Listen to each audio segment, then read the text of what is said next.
Are you allergic to or sensitive to the sun? If so, chances are you might be having trouble digesting fat. Let's talk about the connection between those two things. So, if you're new here, welcome. I'm Dr. Anjali Agrawal, the founder of Back in Balance.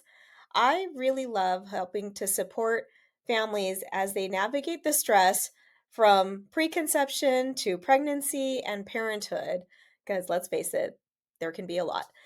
But really, we're here to help you understand how structure and function integrate together so that you can make some real time changes and lifestyle modifications to better improve your health and take control of your own health and well being.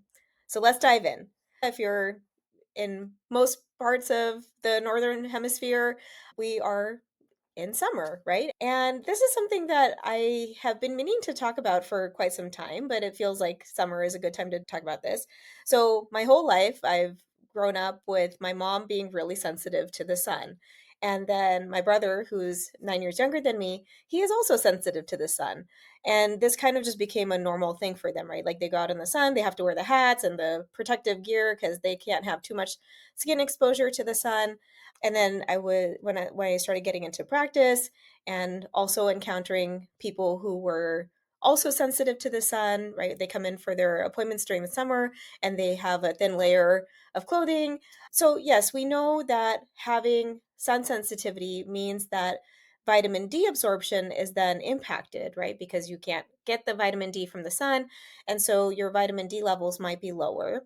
But let's reverse engineer this a little bit and find out about the connection between sun sensitivity or sun allergy and what that has to do with your digestion. So, if we think about if you're sensitive to the sun, your vitamin D levels are likely low. But if your vitamin D levels are likely low, or why you might be having a reaction to the sun, could stem back to before when you were in utero, or possibly as a newborn, as you were developing, right, and growing, your gut was getting more formed, and all of that stuff was happening in the first 18 months of your life.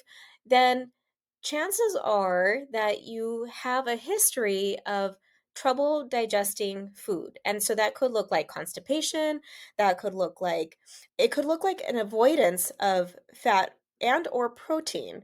So fat and protein are kind of broken down in a similar tract versus carbs being broken down more by the pancreas, right? Or impacting the pancreas more.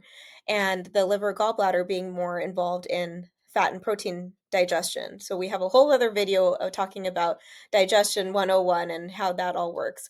But let's let's say that you are avoiding eating the fatty foods or the protein rich foods because it doesn't sit well with your body. That might look like an avoidance of eggs, of meat, of nuts or seeds.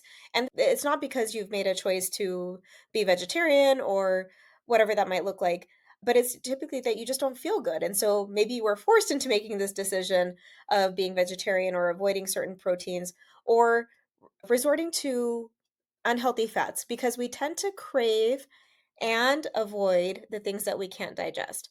So we definitely talk about this in more detail in the digestion video, but to give you the highlight of that, when we take in food, right? So when we see the food or smell the food, the our saliva starts to get increased in production, right? Like, have you ever smelled something? You walk into a restaurant, you're like, oh, this smells good. Like your mouth starts salivating, really, because your body is prepping for digestion. Or you see something and it looks so appetizing. Again, your saliva starts increasing in its production out of anticipation of eating this food. So that's also why when we're not feeling well, if our nose is stuffed or something like that, that's why things don't taste as good either because we can't smell it, right? And so it starts with smell and sight and kind of that anticipation. So you have the food, you're about to eat it, you put it in your mouth, your body is producing enzymes in the saliva to start coating the food so you can break it down. and then you eat it, you swallow it, it goes into your upper part of your stomach. The upper part of your stomach doesn't have its own enzymes to break down the food. So when it gets into the lower part of the stomach, that's when the enzymes in the stomach start to break down the food, and then it goes down, gets broken down, goes into the small intestines, and then through the large intestine and comes out in your bowel movements, right? So if you are having trouble digesting, let's say fats and proteins, in this case for relationship to vitamin D in the sun, if you're having trouble breaking down fats and proteins, then depending on what you're eating, so let's say it's a french fry or a healthy source of protein, let's say you're getting some pumpkin seeds or quinoa or whatever that might look like, and you chew it, if the food has been cooked in higher temperatures, the enzymes in the food have already been destroyed to a large degree. So now your body is required to produce the enzymes in order to break down that food, right? And so that's assuming that you're chewing the food really well, you're allowing the saliva to coat all of the aspects or the covering the food as much as possible so that when it goes down into the lower part of your stomach, the stomach doesn't have a lot of work to do and it can break it down and then send that process along. If you're eating foods that don't have a lot of enzymes in it, or if you're not chewing your food or going through that process, then your stomach has to work really hard to break down that food. And once in a while, fine, no big deal. You might not feel great, but it's okay. But if this becomes your day to day routine, then the body is kind of at a backlog, right? It can't keep up with the demands of that are needed for enzyme production from your body. And so then it impacts how well it can break down the food. So if you're not chewing it great, you're watching the news and getting all stressed out, you're already stressed, you're kind of not even paying attention to what you're eating, you're focused on something else entirely. The food is going into your system technically. The body is working really hard to try to break it down. It can't break it down as small as it should be. And so now when the food goes through the small intestine, it's kind of like mush as opposed to small particles. And now the body doesn't recognize that this is food, right? It thinks it's a foreign object because it's now mush. And so then the body has to send its natural killer cells from the immune system to break down the food. So now your immune function is supporting your digestion rather than being fully available for immune health. And then it over time will break down the food. But if we're constantly relying on this backup system to help us break down food, the body doesn't recognize that you've just eaten a plate full of french fries. And so then you are craving more fat. Usually our brain has converted that to mean something not so great in the world of fat or protein.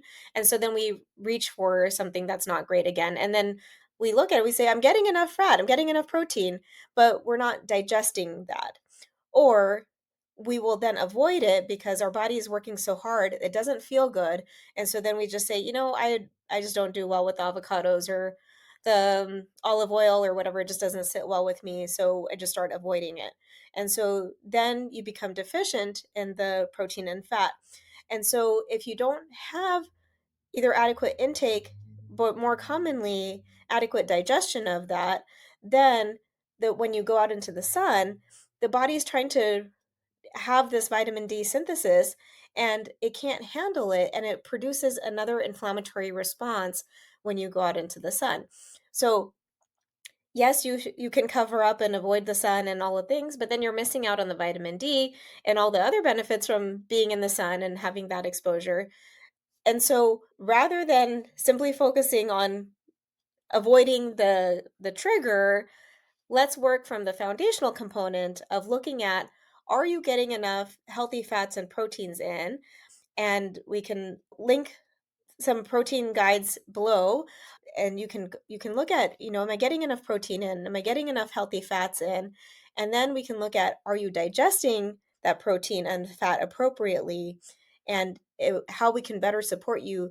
So again, we get to the root cause of how your body is navigating the stress situation and the symptomatic presentation of it, rather than just putting a band-aid on it and wearing your hat.